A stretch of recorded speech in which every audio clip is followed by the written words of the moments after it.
दोस्तों कहते हैं कि प्यार में हद से गुज़र जाना अच्छी बात नहीं होती है। प्यार करना चाहिए लेकिन प्यार में हद से गुज़र जाना आपके लिए हानिकारक हो सकता है। दोस्तों आप किसी से अगर बहुत ज़्यादा प्यार करते हैं और अगर आप अपने प्यार में हद से गुज़र गए तो आपके लिए हानिकारक हो सकता है। जिससे आप प्यार करते हो उसकी ज़िंदगी में भी एक उथल-पुथल मचा सकता है। दोस्तों आज की जो कहानी है कुछ इसी प्रकार है, जहाँ पर एक पति अपनी पत्नी को बहुत ज़्यादा प्यार करता था और उसी प्यार के चलते उसके पति और पत्नी के बीच झगड़े होने लगे और फिर दोनों का तलाक हो गया। तो दोस्तों एक लड़की जो छपरा रेलवे स्टेशन पर 22 साल की लड़की बैठकर दिल्ली जाने वाली ट्रेन का इंतज़ार कर रही होती है। ट्रेन आती है दोस्तों और वो टिकट लेकर उस ट्रेन में सवार हो जाती है और दिल्ली जाने के लिए रवाना हो जाती है। दोस्तों ट्रेन धीरे धीरे आगे जब बढ़ती है तो एक रेलवे स्टेशन पर रुकती है और उस रेलवे स्टेशन पर दोस्तों एक भिखारी चढ़ जाता है उस ट्रेन में। दोस्तों हल्का पागल सा भिखारी, लगभग 25 साल का जो लड़का था वो ट्रेन में चढ़ जाता है और फिर भीख मांगने लगता है। दोस्तों भीख मांगते मांगते वो लड़का उस डिब्बे में भी पहुंच जाता है जिस डिब्बे में वो लड़की बैठी होती है और उस लड़की से कहता है कि बहन जी कुछ खाने को दे दीजिए, खाने को नहीं है। दोस्तों जब वो लड़की उस लड़के को देखती है तो देखने के बाद हैरान हो जाती है और उसकी आंखों में आंसू आ जाते हैं। दोस्तों भिखारी कोई और नहीं था बल्कि उसी लड़की का 5 साल पहले तलाकशुदा पति था।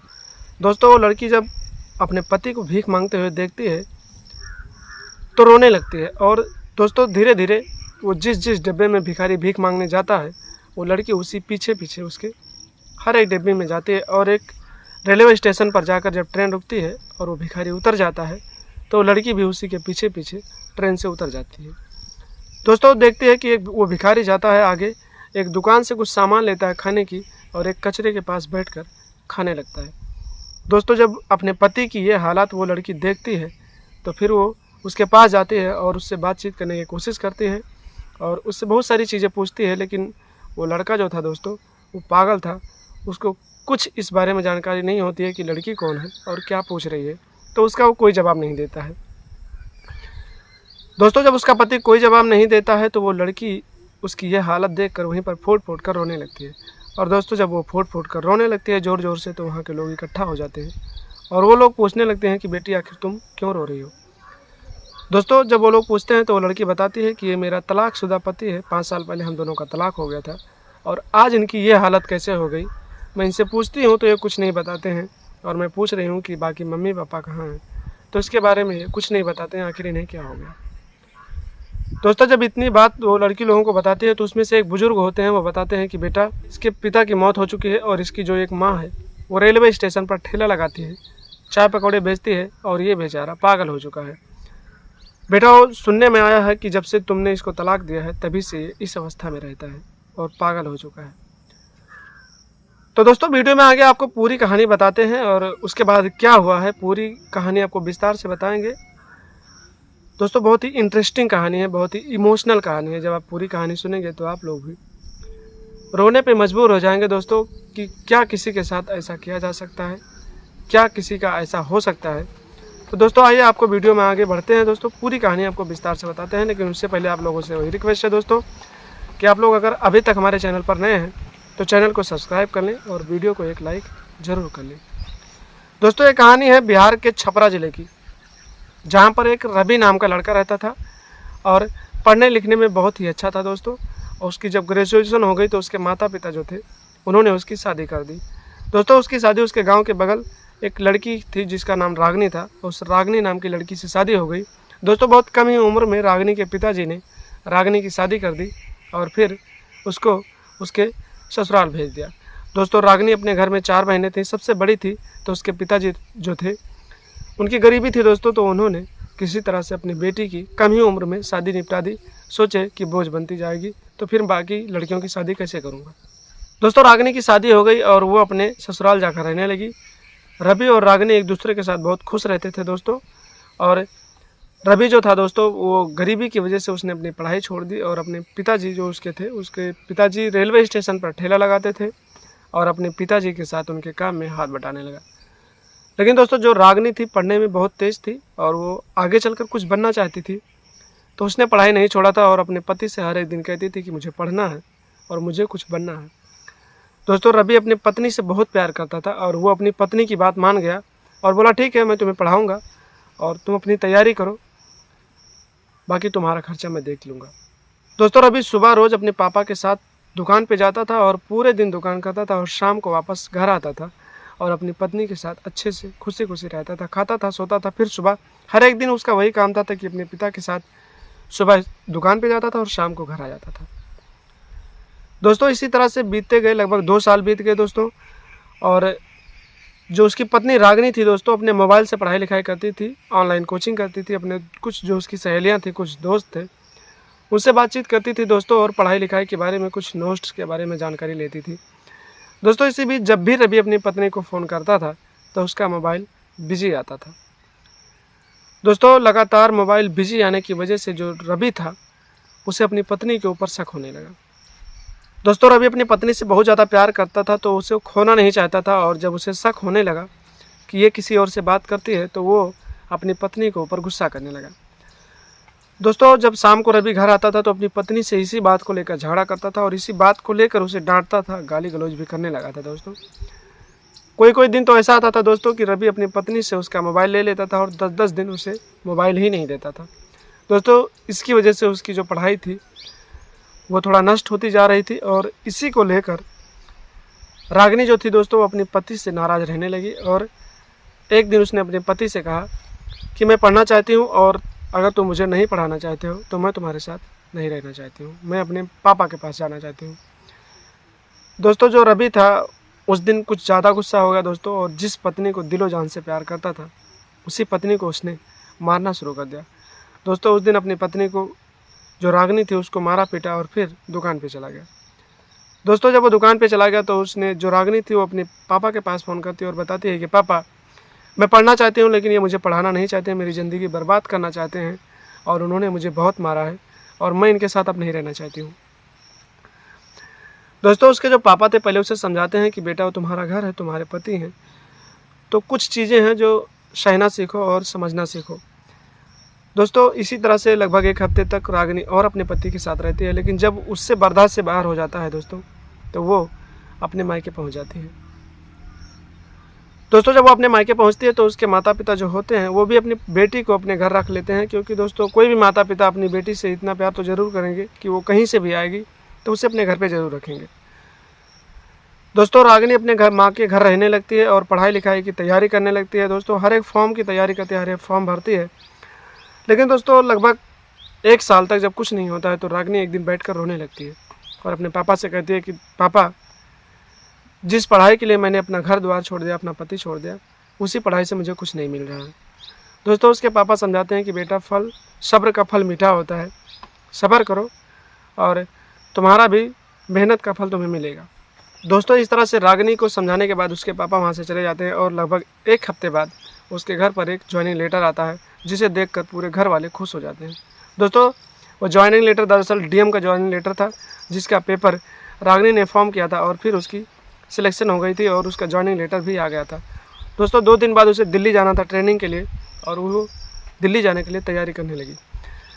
आपको बताएं दोस्तों कि जब ये रागिनी तलाक लेकर अपने मायके आई थी तो उसका जो पति था उसकी मानसिक संतुलन बिगड़ गई थी। उसका जो पति रवि था वो पागल हो चुका था, क्योंकि वो अपनी पत्नी से इतना प्यार करता था और उसी के वियोग में वो पागल हो गया दोस्तों। और उसके जो ससुर जी थे वो भी उससे बहुत प्यार करते थे, तो दोस्तों उसी की टेंशन में उसके ससुर जी भी इस दुनिया से चले गए, उनकी मौत हो गई। और दोस्तों 2 दिन बीत गए और रागिनी ट्रेनिंग देने के लिए दिल्ली जाने की तैयारी करने लगी और जाकर छपरा रेलवे स्टेशन पर बैठ गई और दिल्ली जाने वाली ट्रेन का इंतज़ार करने लगी दोस्तों। कुछ इंतज़ार करने के बाद ट्रेन आई और टिकट लेने के बाद रागिनी ट्रेन में सवार हो गई और फिर दिल्ली जाने लगी दोस्तों। ट्रेन आगे चलकर एक रेलवे स्टेशन पर रुकी, जहां पर एक लड़का जो था रवि नाम का, उसका जो पति था, पागल हो चुका था, वो रेलवे स्टेशन पर ट्रेनों में जाकर भीख मांगता था दोस्तों। वो भीख मांगने वाला जो भिखारी था वो उस रेलवे स्टेशन पर उस ट्रेन में चढ़ा और हर एक डिब्बे में भीख मांगने लगा, और भीख मांगते मांगते वो उस डिब्बे में पहुंच गया जहां पर रागिनी बैठी थी दोस्तों। जब उसने रागिनी से कहा कि बहन जी कुछ खाने को दे दो, कुछ पीने को दे दो, क्योंकि बहुत दिनों से कुछ खाया नहीं हूँ दोस्तों। रागिनी तो जैसे ही उस लड़के को देखती है तो उसे पहचान जाती है और उसकी आंखों में आंसू भर जाते हैं दोस्तों। वो कोई नहीं था, उसका पति ही था, और वो पहचान जाती है तो रोने लगती है दोस्तों। वहाँ से उसका पति जिस डिब्बे में भीख मांगने जाता है रागिनी जो है उसके पीछे पीछे उसी डिब्बे में जाती रहती है। इसी तरह से दोस्तों एक अगले स्टेशन पे वो भिखारी उतर जाता है और रागिनी भी उसी रेलवे स्टेशन पे उतर जाती है जहाँ पर उसका पति उतरता है। कुछ देर बाद दोस्तों देखती है कि वो भिखारी एक दुकान से कुछ सामान लेता है और एक कचरे के साइड में बैठकर खाने लगता है। और वहाँ पर वो जाती है तो उससे बातचीत करने की कोशिश करती है, लेकिन जो उसका पति होता है एकदम मानसिक संतुलन उसका खराब रहता है दोस्तों, पागल रहता है, तो कुछ समझ नहीं पाता है। दोस्तों रागिनी अपने पति से उसके बारे में कुछ जानना चाहती है, उसके घर वालों के बारे में जानना चाहती है, लेकिन वो उसका जवाब कुछ नहीं देता है। और उसके बाद रागिनी फूट फूट कर वहाँ पर रोने लगती है। दोस्तों जब वो ज़ोर ज़ोर से रोने लगती है तो वहाँ के आसपास के लोग इकट्ठा हो जाते हैं और पूछते हैं कि बेटी आखिर तुम क्यों रो रही हो। दोस्तों रागिनी पूरी कहानी उन लोगों को बताती है कि मेरे पति हैं और हमारा इनका 5 साल पहले तलाक हो गया था। आखिर इनकी हालत कैसे हो गई, ये किस तरह से ऐसे हो गए और इनके घर परिवार वाले कहाँ हैं। जब मैं इनसे पूछती हूँ तो ये कोई जवाब नहीं देते हैं। आखिर मैं इनके घर वालों से मिलना चाहती हूँ। दोस्तों जब इतनी बात रागिनी कहती है तो वहीं पर एक बुजुर्ग होते हैं, वो बताते हैं कि बेटा हमने सुना है कि तुम्हारे जाने के बाद तुमसे प्यार करने की वजह से ही इसकी मानसिक संतुलन बिगड़ गई थी और तभी से ये पागल हो गया है और इसके पिताजी इस दुनिया से चले गए हैं, उनकी मौत हो चुकी है। दोस्तों जब इतनी बात सुनती है तो रागिनी और ज़ोर ज़ोर से रोने लगती है। दोस्तों उन लोगों से कहती है कि इनके घर वाले कहाँ हैं, तो बताते हैं लोग कि इसकी माता जो है रेलवे स्टेशन पे ठेला लगाती हैं और ये बेचारा पागल हो चुका है। दोस्तों रागिनी उस दिन तो ट्रेन में बैठकर चली जाती है ट्रेनिंग के लिए और लगभग 1 महीने की ट्रेनिंग के बाद वहाँ से वो डीएम बनकर वापस आती है। तो उसी रेलवे स्टेशन पर उतरती है जहाँ पर उसका पति रहता है और उसकी सास रहती है। दोस्तों रागिनी उतरने के बाद अपनी सास के पास जाती है और फिर उनके पैर छूती है और उनको प्रणाम करती है और फिर रोने लगती है। दोस्तों जो सास थी वो अपनी बहू को देखकर पहचान जाती है और सास भी रोने लगती है और कहती है कि बेटी तुम यहाँ क्या कर रही हो। दोस्तों जब रागिनी से इतनी बात उसकी सास पूछती है तो रागिनी रोते रोते बोलती है कि माता जी मेरी हालत मत पूछिए, आप अपना बताइए कि आप लोगों की ज़िंदगी कैसे कट रही है और रवि की हालत ऐसे कैसे हो गई।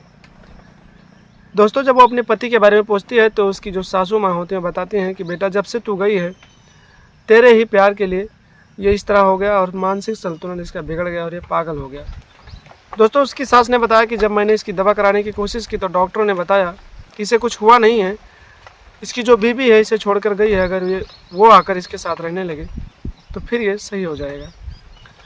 दोस्तों जब इतनी बात फिर से रागिनी सुनती है कि उसी की वजह से उसका पति पागल हो गया है तो अंदर से वो टूट जाती है दोस्तों और कहती है कि ठीक है माता जी। उसके बाद दोस्तों उसकी सासू माँ उसके आगे हाथ जोड़ती है, उसके पाँव पड़ने लगती है और कहती है कि बेटा मैं तुम्हें अपने घर आने के लिए नहीं कहती हूँ, लेकिन मेरे बेटे की ज़िंदगी बख्श दो।